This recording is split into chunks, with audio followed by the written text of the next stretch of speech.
So what is it like serving on a board with Elon Musk? Well, it's never boring. And look, I think this is a big win for Twitter. Yeah, he's brilliant. He sees the future. He's a driver. Look, for sure, he's a bit temperamental and irascible, but he pushes people to be their best. He's also, of course, Twitter's greatest power user. So I think it's a good thing. But he likes pushing boundaries. And my advice to Twitter executives is put on your track shoes now, because Elon is going to push you to pick up the pace. All in all, I think that's a good thing for Twitter users and a good thing for Twitter investors.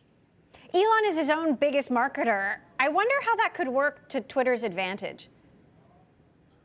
Well, look, I think a case can be made that Elon's reinventing 21st century marketing. Just look what he did at Tesla.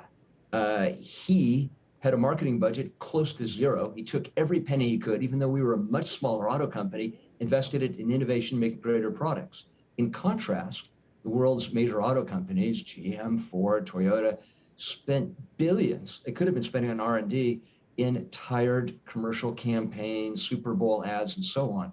And you just have to wonder how much further ahead would the major auto companies be if they'd done what Elon did at Tesla. So I think in a lot of ways, he is the perfect poster boy for what some might call 20th century marketing, forming that direct relationship with your customer, and he's doing it all on Twitter. What's a better advertisement than Twitter for Twitter than that? Well, he's going to have a very direct relationship with Twitter's leadership and other board members. What do you imagine his relationship with Parag Agrawal, the new CEO, will be? Well, it's not going to be quiet. I think he's going to push all of them. I mean, here we are day one into this, and he's already saying, hey, maybe it's time to get that edit function in there. I think he's going to shake things up. I think that's part of the future. In the old days, they used to say, if it ain't broke, don't fix it. The new mantra of the 21st century is from Steve Jobs: if you're not busy obsoleting your own product, someone else is. And I think Elon's going to come in. I think he's going to shake things up, and he's going to simultaneously make a statement to the CEOs of the other five Fortune 500 companies. You need to form a direct relationship with your customers. Twitter is probably the most cost-effective way to do it. And look, Elon is not a charismatic guy. He's slightly awkward, but he's genuine, he's real, he's authentic. I think a lot of other CEOs ought to be taking note. Now, Elon Musk has used Twitter to basically, as you say, replace his own marketing department. And I wonder how an investment in Twitter fits into the broader Musk portfolio. Do you think there's some broader end game in terms of how Twitter relates to Tesla and SpaceX and the Boring Company, Hyperloop, for example? Well, look, Elon's a big picture guy. And I think what he's simply saying is, I'm an innovator. I have transformed the American auto industry, the global auto industry. I've transformed production in space. This old world marketing has got to go. CEOs of the future need a direct relationship where they can tell the truth in real time to their customers, not wait 6 months for a lot of crazy ads. I think that's a step forward. And I think he's going to become a role model for a lot of other, not just CEOs, but politicians. And I think having that direct relationship with the customer and the voter, instead of the canned ads that so many of us are used to, is probably a net positive.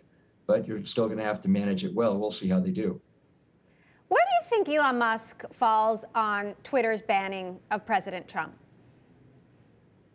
So, look, only Elon knows that. But a lot of people have said, oh, my gosh, he's a free marketeer. He's going to let Trump back on, do anything he wants. I don't think that's the case. Elon has high standards. He holds people to a high standard. And look, the reality is, and I say this for all of tech as someone who spent part of my life as an elected official and part of my life as a tech executive, tech overall needs to hold a higher standard for people telling the truth. They need to remove people who are telling flat out lies. They need to remove people who are inciting violence. So I believe and hope he'll set a higher standard that firms like Facebook can follow. On that note, though, I mean, some would argue that Elon Musk has peddled his own version of the truth. For example, the funding secured tweet, which got him in trouble with the SEC when funding wasn't secured. Look, Elon's always pushing the boundaries. He'll be one of 9 board members. On par or on the whole, I think he's going to push them to innovate in terms of setting government policy, what the standards are. I don't know if he'll be taking the lead on that. I think he's more of an innovator, more of a tech guy, but we'll see. One thing I can promise you, it won't be boring.